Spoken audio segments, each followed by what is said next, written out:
Today we're going to be recreating and looking at almost 15 years of Minecraft iron farms. I'll split up these years into chapters, and our first stop will be the pre-Iron Golem era. So, we're back in 2011, where we got the first full release of Minecraft. In this version the end dimension was added. But guess what? No iron golems yet. So if you needed iron, you had to do it the old-fashioned way. Strip mining or caving. Although not efficient, it was quite relaxing. By the way, I will give each of these chapters a rating. But for this chapter, it's impossible. There were no iron golems yet, so no farms. Chapter 2. Iron golems arrive. So now we're in 2012. Jungles were added and we also got a scary update with withers, bats and witches.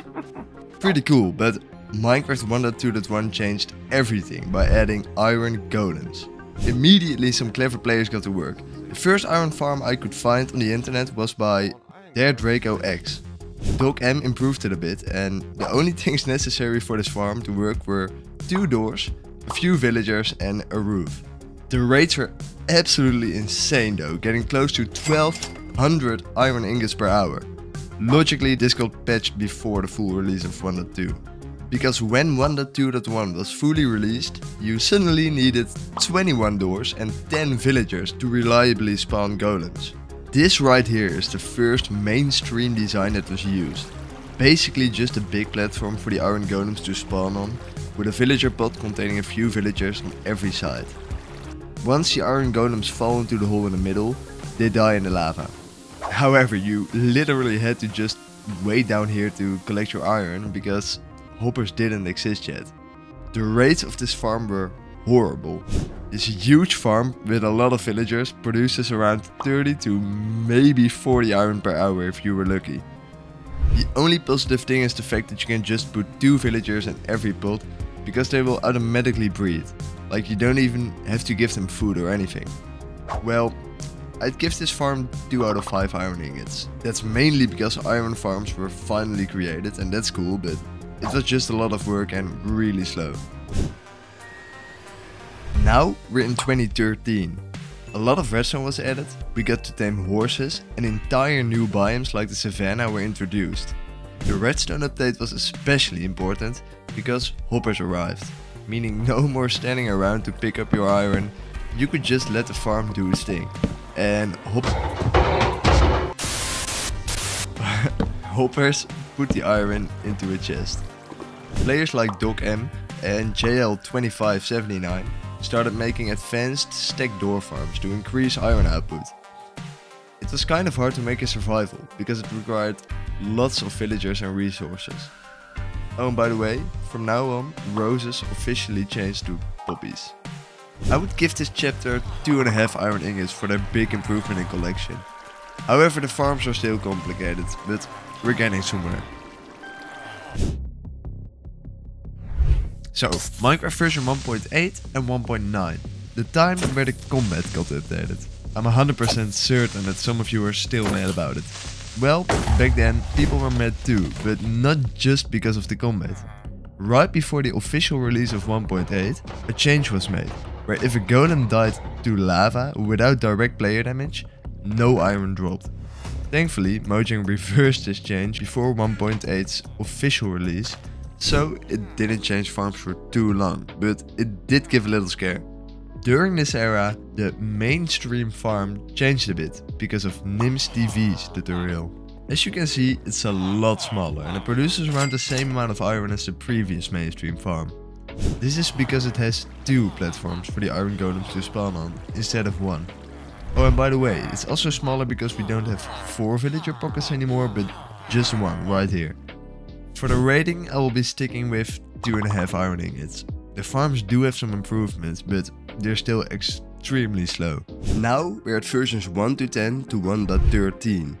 Polar bears, maybe the lamest big update ever. Woodland mansions, shulker boxes, tridents and much more got added to the game. None of this had any effect on iron farms. However, farm designers had been busy and door farms got huge. We saw designs like the famous Iron Phoenix by Tangotech. I mean, look at this one. This could produce over 2600 iron per hour. That's basically an iron golem every 5 seconds. Besides that, the evolution of regular farms kind of stopped.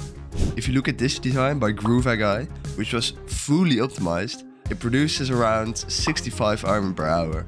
I mean, it was faster than a previous mainstream farm, but if you compare it to today's farms, still very slow. I'd have to give this era 3 iron ingots. It's mainly cool because of the massive farms that were built, but the regular farms were becoming a bit boring. However, all of that changed in the next chapter. Everything changed in 1.14. The village and pillage update.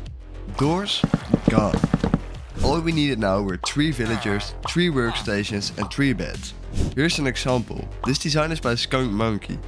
Villagers got their daily schedules, sleeping at night, working by day, and zombie fear became the key to fast iron farms. Another positive thing is the fact that it's so easily expandable. Each of these spots can spawn golems every 45 seconds if done right. Players instantly got creative, and Mind the Fab came up with this extremely tiny design. This produces around 300 iron per hour. Compare that to the first iron farm. It's so much smaller and easier to build, but still 6 times as efficient. Oh, and by the way, fun fact, this is also when I started uploading YouTube videos on this channel. I mean, this update just changed iron farms forever. I'd easily give this 5 iron ingots for sure. In 1.16 and beyond, workstations stopped being a requirement for iron farms. Just beds and some villagers is enough now. And if you have enough villagers, you don't even need a zombie anymore, like in this design by Mind the Fab. However, this does make the farm a lot slower. In this era, people discovered the craziest mechanics, like portal-based farms where golems immediately go to the nether, allowing for even faster spawning cycles. There are also super easy single module farms by creators like ENXO4 that are perfect for the start of your world. You don't even have to build it in the air anymore, and you can literally gather the materials for this farm. Yep, this is all you need, within 10 minutes after starting a new world. I will give this 5 iron ingots as well, just because the flexibility it offers. You can keep it really simple or make huge farms, even up to 1 million iron an hour. Over the years, iron farms have gone from huge door-based nightmares to simple farms like the one next to me right now. These days you can get so much iron that mining almost feels pointless. So here's my question. Is iron farming too easy now? Let me know what you think in the comments. Oh, and by the way, I won't stop uploading tutorials. I just thought something different could be fun. I recommend you to build the iron farm right next to me.